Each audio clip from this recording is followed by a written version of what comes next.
కి స్వాగతం. ఈరోజు వార్తల్లోని ముఖ్యాంశాలు. చంద్రబాబు ప్రకటించారు, మోదీ సహకరించారు.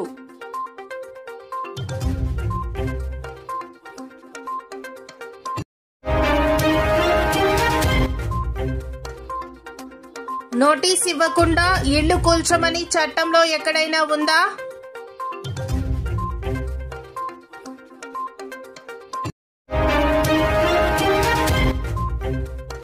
ప్రపంచ అండర్-20 అథ్లెటిక్స్ ఫైనల్లో షారూక్.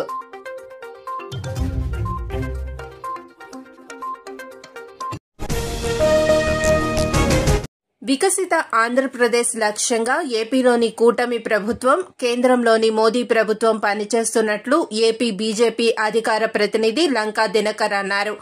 ఏపీ అభివృద్ది లక్ష్యంగా ఇటీవల జరిగిన కేంద్ర కేబినెట్ సమావేశంలో మంత్రివర్గం నిర్ణయాలు తీసుకున్నట్లు ఆయన చెప్పుకొచ్చారు. AP life line Polavaram project మొదటి దశ పూర్తి చేసేందుకు 12,157 కోట్ల రూపాయల నిధులు మంజూరు చేశారని, అందుకు ఏపీ ప్రజల తరపున ప్రధాని మోదీకి కృతజ్ఞతలు చెప్తున్నట్లు లంకా దినకర్ చెప్పారు. ఏపీ ఆత్మగౌరవ ప్రతీక అమరావతి నిర్మాణానికి బహుళపక్ష ఏజెన్సీల ద్వారా కేంద్ర ప్రభుత్వం 15,000 కోట్ల రూపాయలు సమకూర్చడంతో రాజధాని పనులు ప్రారంభం కానున్నాయని లంకా దినకర్ తెలిపారు. 5 ఏళ్లుగా అభివృద్దికి నోచుకొని అమరావతికి మంచి రోజులు వచ్చాయన్నారు.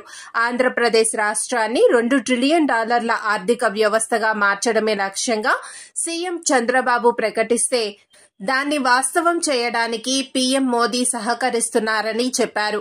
మాజీ ముఖ్యమంత్రి జగన్మోహన్ రెడ్డి నేతృత్వంలోని వైసీపీ ప్రభుత్వంలో తెచ్చిన రివర్స్ టెండర్ల ప్రక్రియ వల్ల అనేక ప్రాజెక్టుల్లో జాప్యం జరిగిందని ఆయన ఆగ్రహం వ్యక్తం చేశారు. ఇలాంటి చర్యల వల్ల పోలవరం ప్రాజెక్టు డయాఫ్రామ్ వాల్ దెబ్బతిని కేంద్ర ప్రభుత్వంపై 1,000 కోట్ల రూపాయల అదనపు భారం పడినట్లు బీజేపీ నేత లంకా దినకర్ మండిపడ్డారు. తనకు శత్రువులు ఎవరూ లేరని, తనపై ఎవరు కుట్ర చేశారని మాజీ మంత్రి శ్రీనివాస్ గౌడ్ ప్రశ్నించారు.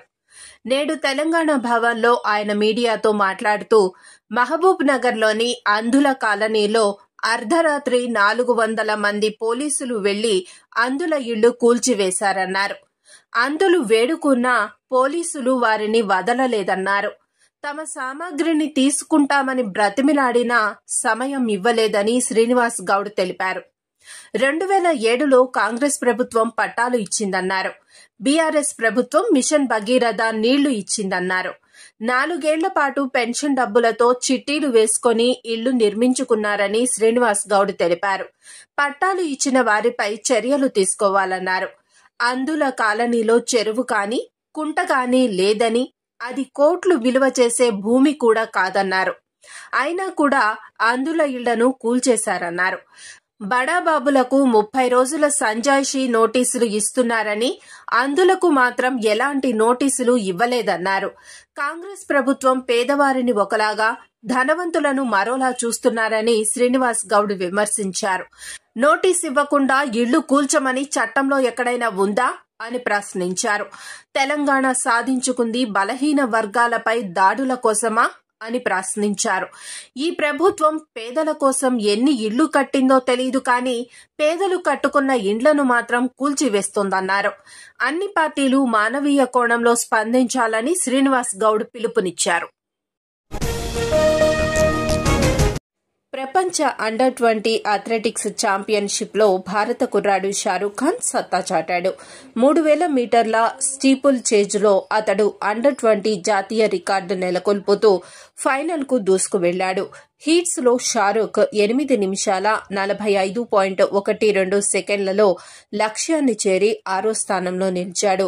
ఈ క్రమంలో ఈ ఏడాది మేలో జాతీయ సీనియర్ అథ్లెటిక్స్ లో రాజేష్ నెలకొల్పిన రికార్డును బద్దలు కొట్టాడు.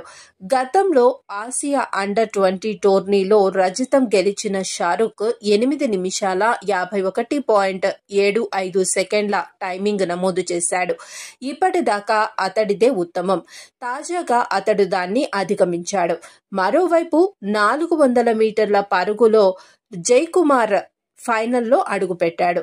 సెమీస్లో 46.96 సెకండ్లలో గమ్యాన్ని చేరిన అతడు 3వ స్థానంతో ముందంజ వేశాడు.